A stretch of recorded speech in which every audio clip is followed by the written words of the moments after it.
After he was gone, Irena could still hear her father's dying words to her. "Irena, when someone is drowning, you don't ask if they can swim.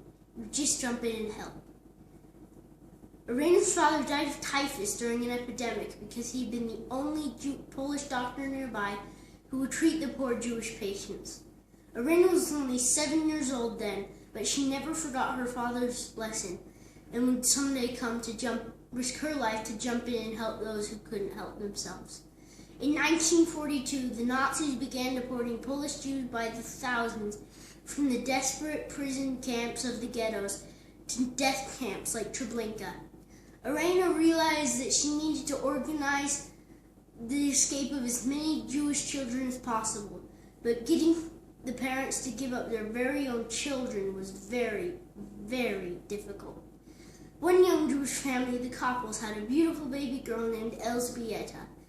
They wanted to save her, but they had questions. "Can you guarantee our Beata will live?"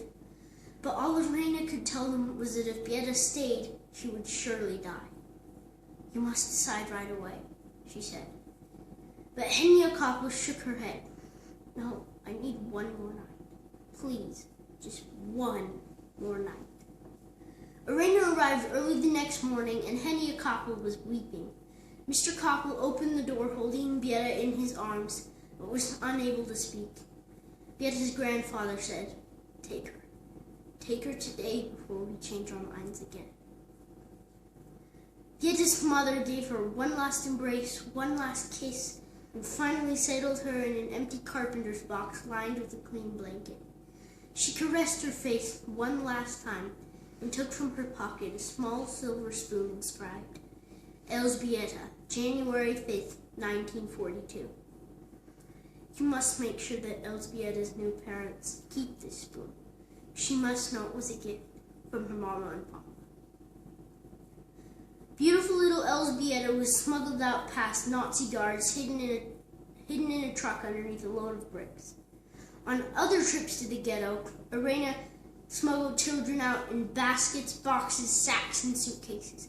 They were smuggled out under floorboards of trucks and ambulances, under piles of garbage, even through the sewer. Then they were given Polish names and hidden in Polish homes and convents.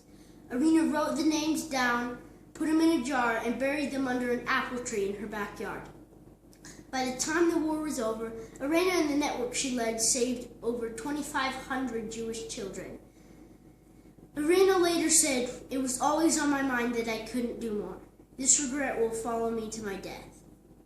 When asked why she risked her life to save the Jewish children, Irena said, "It was the need of my heart."